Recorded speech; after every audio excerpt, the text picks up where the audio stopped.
Hey everyone, today we're going to talk about making a mouthpiece for my own personal horn. This is a Alexander Mainz Model 102 with ascending third system. So, bit of an odd horn. It's using a standard Alex double lead pipe. It's made of nickel silver. It weighs 4.7, 4.8 pounds. So it's very lightweight. And that brings a couple of unique challenges in mouthpiece design. So, I'll first just start off playing what it sounds like with a regular Model M. This is what you would use on a standard Alex double. And I won't use any of the C alto features. And you'll see that this is like acoustically just a regular Alex double for this setup.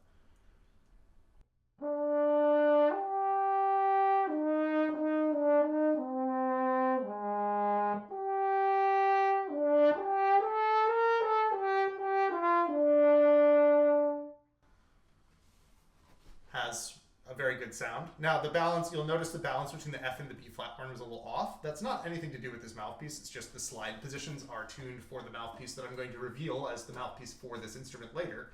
And we'll talk a little bit about why and how we got there. So that's the Model M. I had the horn all balanced out to work on the Model M. Played that for a good season. I did the premiere of the Legends Concerto on this. There's one thing that always bugged me, and that was the note C sharp.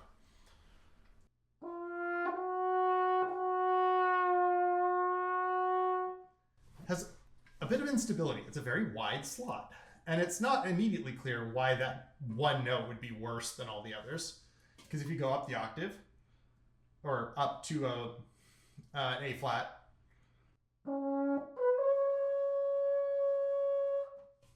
there's not as much instability on that. It's much more stable. So C sharp is kind of uniquely weird on this instrument. And so that got me digging, like what if we went to a Model MD? That would be, a good choice to stabilize the alto horn. This is for the Model 107, 107X, Alex triples. And it does work better on that alto horn. So the C sharp trigger 2-3 on this, well, it's standing in B flat. So B flat 2-3 is horn in B natural, right? It's up from horn in B flat.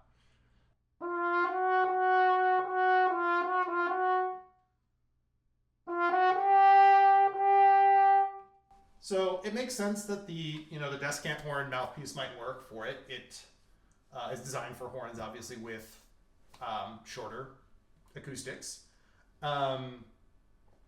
And so let's hear what the MD does.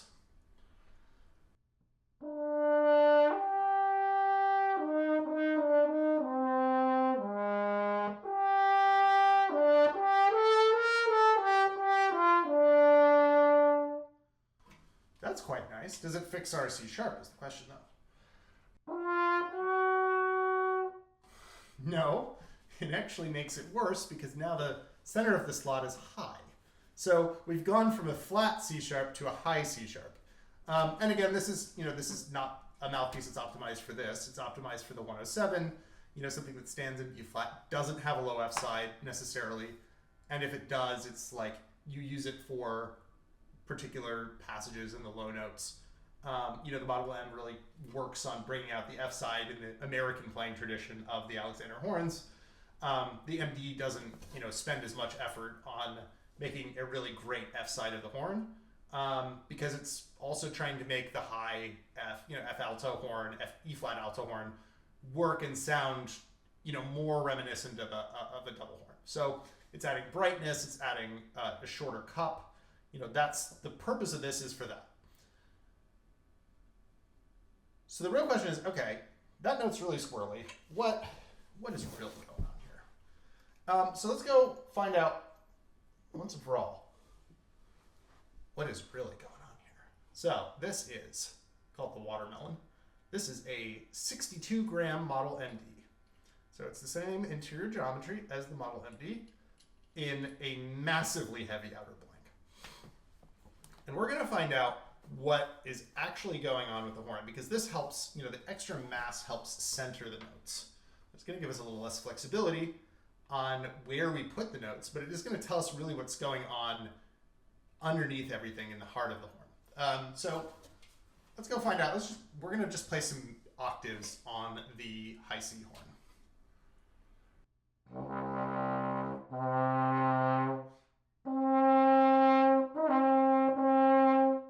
Immediately we notice that one is really high. That's really out.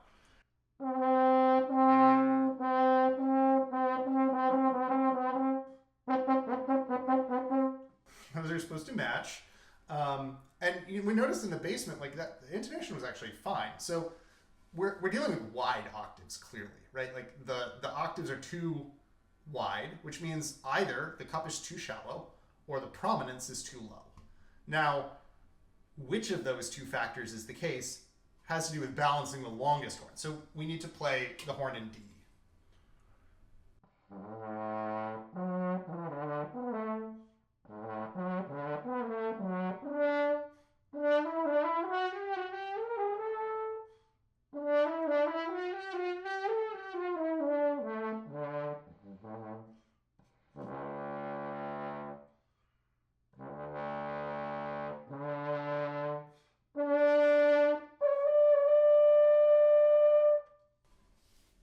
A little high on the high A, but not bad.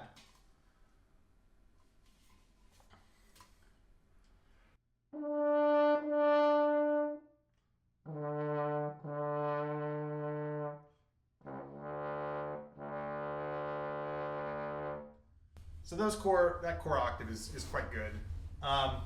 We don't care quite so much about having the longest horn be perfect octaves above the staff. It's not the point of the horn. We're going to use a much shorter horn up there anyway. We're actually going to be using high C horn on that high A. So we've got a case where the octaves on one side of the horn are good, and the octaves on the other side of the horn are wide.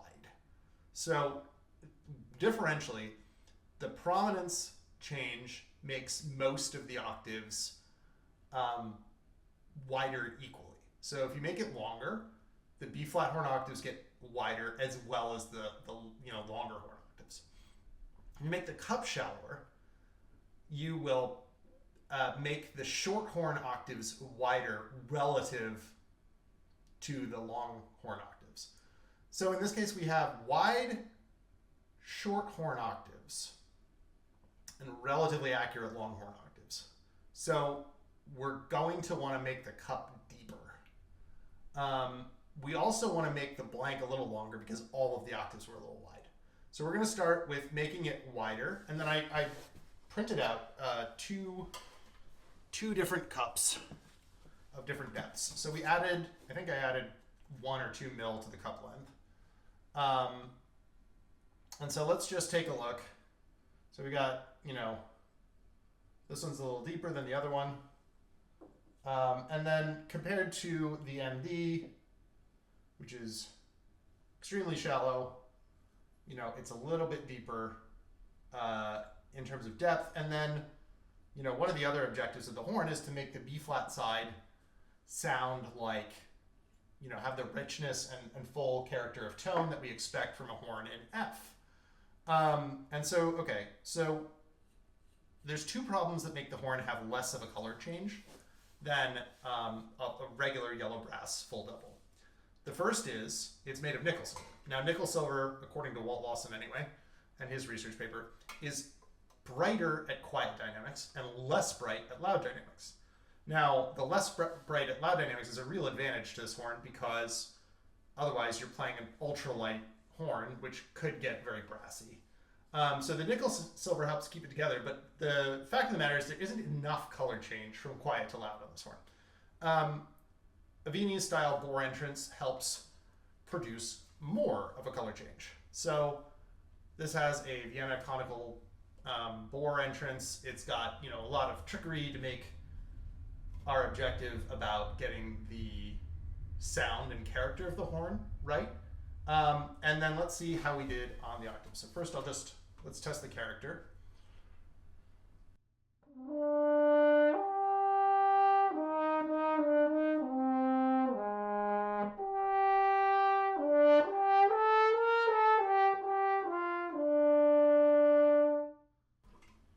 pretty good. I'm very happy with that. So let's try some octaves.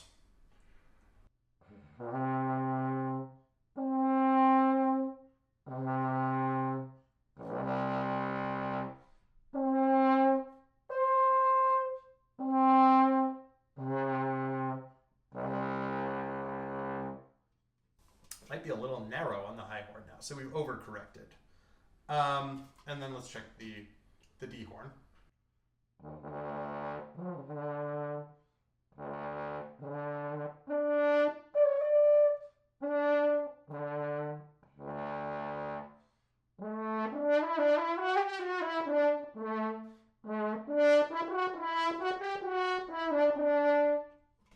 Much better. Just all around the board. I think it sounds better.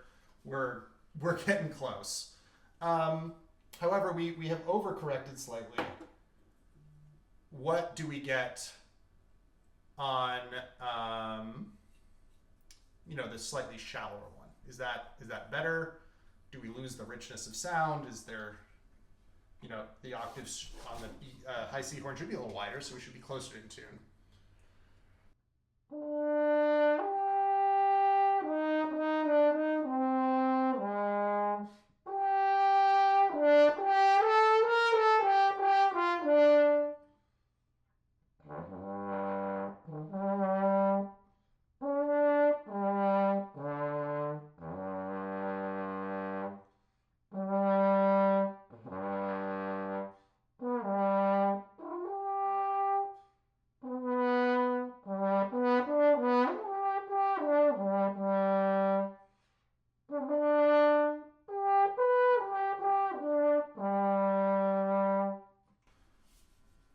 Not bad.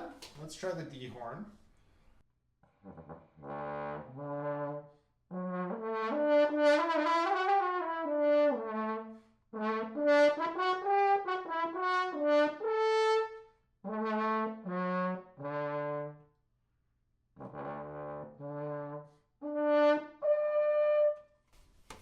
That's pretty spot on. So,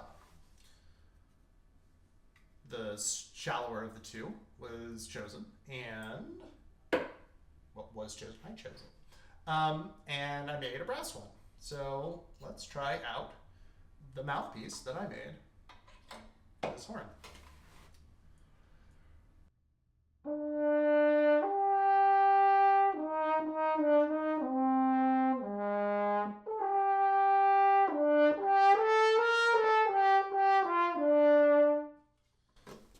Always empty your horn before you try playing anything, but we're getting there.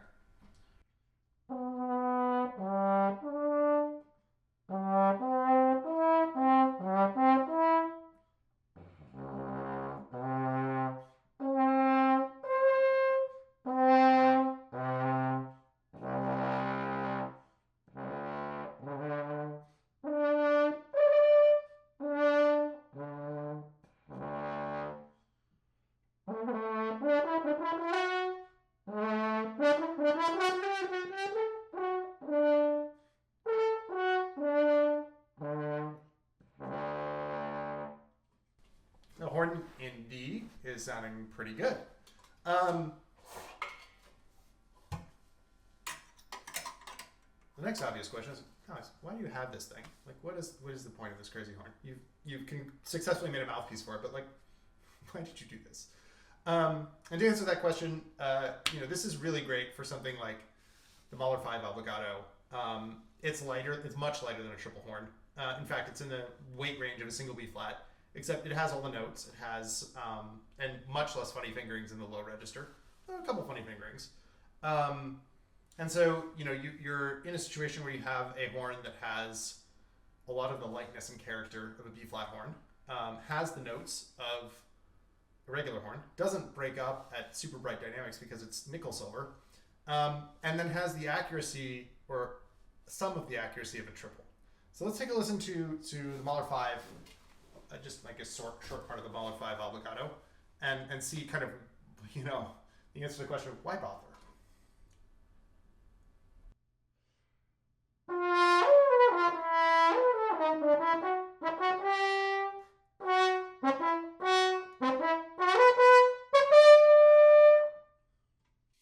So you get, that really nice accuracy of having the alto horns, the C and B alto horns, to really help you differentiate high G sharp, high F sharp.